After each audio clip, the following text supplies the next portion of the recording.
అనుగ్రహంతో అందరూ బాగున్నారని ఆశిస్తూ ఈ బుట్ట బొమ్మని చూడండి ఎంత ముద్దుగా ఉందో. నా తోబుట్టువ కూతురు. నేను కన్నె తులసమ్మ నోమును తీర్చుకున్నానండి. ఆ నోము విధి విధానం మీకు తెలియచేస్తున్నాను. ఈ 11వ నోము కింద నేను కన్నె తులసమ్మ నోమును పట్టుకుని ఆచరించుకున్నాను.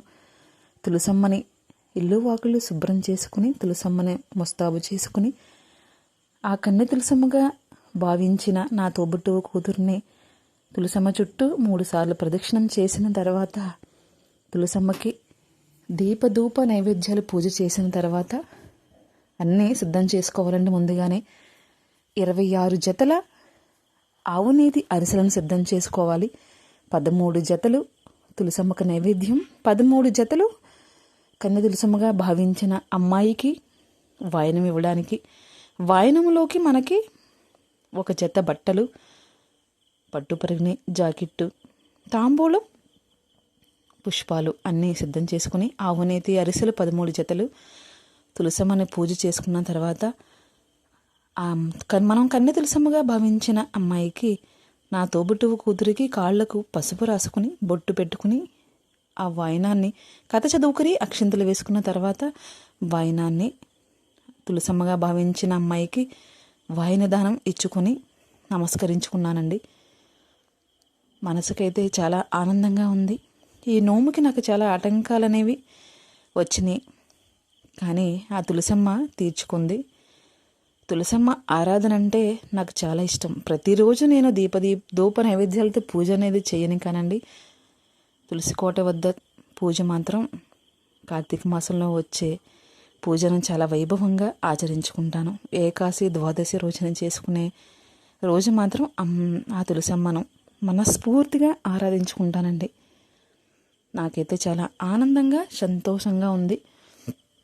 మీరు కూడా ఆ తులసమ్మతో పాటు మీరందరూ కూడా ఆశీర్వదిస్తారని మనస్ఫూర్తిగా కోరుకుంటూ తులసమ్మ ఆశీర్వాదాలు, తులసమ్మగా భావించిన నా తోబుట్టు దగ్గర నుంచి వచ్చే ఆశీర్వాదం మీ అందరి ఆశీర్వాదాలు ఉండి నా ముత్తైదుతనం, నా సంతానం సమృద్ధిగా ఉండాలని దీవించండి. ఇప్పుడు ఆ కన్నె తులసమ్మ కథను కూడా వింటారని భావిస్తూ ఆ కన్నె తులసమ్మ కథను కూడా మనం చదువుకుందాం. కన్నె తులసమ్మ నోము కథ. ఒక బ్రాహ్మణ బాలిక తన సవతి తల్లి పెట్టే హింసలు భరించలేక బాధపడుతూ ఉండేది. తండ్రికి చెప్పుకున్న ప్రయోజనం లేకపోవడం వలన పెరట్లో ఉన్న తులసి మొక్కకు చెప్పుకొని చింతిస్తూ ఉండేది. ఇలా ఉండగా ఒకనాడు ఆ మారేడు తల్లి తన పిల్లలను ఆడించడానికి నిమిత్తంగా సవతి కూతుర్ని నియమించి దాని చేతికో 2 అరిసె ముక్కలు ఇచ్చింది. ఆ పిల్ల వాటిని తను తినకుండా పెరట్లో తులసికి నైవేద్యం పెట్టింది. అందుకు సంతోషించిన తులసమ్మ ప్రత్యక్షమై, పాప, నువ్వు పూర్వజన్మలో కన్నె తులసమ్మ నోము పెట్టి మధ్యలోనే మానేశావు. అందువల్లనే నీకు సవతి తల్లి పోరు తటస్థించింది. ఈ జన్మలో నువ్వు ఆ నోముని పద్ధతి ప్రకారంగా పూర్తి చేస్తే ఈ కష్టాలు తప్పుతాయి. ఈ ఇంట్లో నీ సవతి తల్లి నిన్ను నోచుకోనివ్వదు.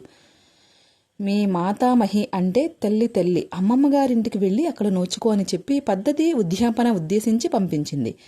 ఆమె చెప్పినట్లే ఆ పిల్ల అమ్మమ్మ గారింటికి వెళ్ళి నోము నోచుకుని ఉద్యాపన చేసుకోగా ఇక్కడే ఆ మారేడు తల్లికి మనసు మారి తనే స్వయంగా పెళ్లి చేసి తన ఇంటికి తీసుకువచ్చి తన సొంత బిడ్డలతో సమానంగా ప్రేమగా చూసుకోసాగింది. వ్రత విధానం. నోము పెట్టిన దగ్గర నుంచి ప్రతిరోజు ఉదయం స్నానం చేసి కథ చెప్పుకొని తులసి చెట్టుకు 3 ప్రదక్షిణాలు చేసి 3 నమస్కారాలు చేసి కాసిన అక్షింతలు మాడుపట్టును ధరించాలి. ఇలా ఏడాది చేశాక ఉద్యాపన చేయాలి. ఉద్యాపన చేసే రోజు 26 జతల అరిసెలు చేయాలి. తులసమ్మకు పూజించి 13 జతల అరిసెల నైవేద్యం పెట్టాలి. 8 సంవత్సరాల వయసున్న పిల్లకు లేదా ఒక కన్యకు తలంటు పోసి క్రొత్త పరిగిణి రవిక ఇచ్చి 13 జతల అరిసెలు వాయనం ఇవ్వాలి. నైవేద్యం పెట్టిన అరిసెలను నోచిన వాళ్ళ తల్లి లేని తన 7 పిల్లలకు కలిసి తినాలని నర్సీపరడానికి చెందిన ఒక శ్రీమతి సుభద్రమ్మ గారు చెప్పారు. కథ సంపూర్ణం. నా వీడియో కనుక మీ అందరికీ నచ్చినట్లయితే లైక్ చేయండి, షేర్ చేయండి, సబ్స్క్రైబ్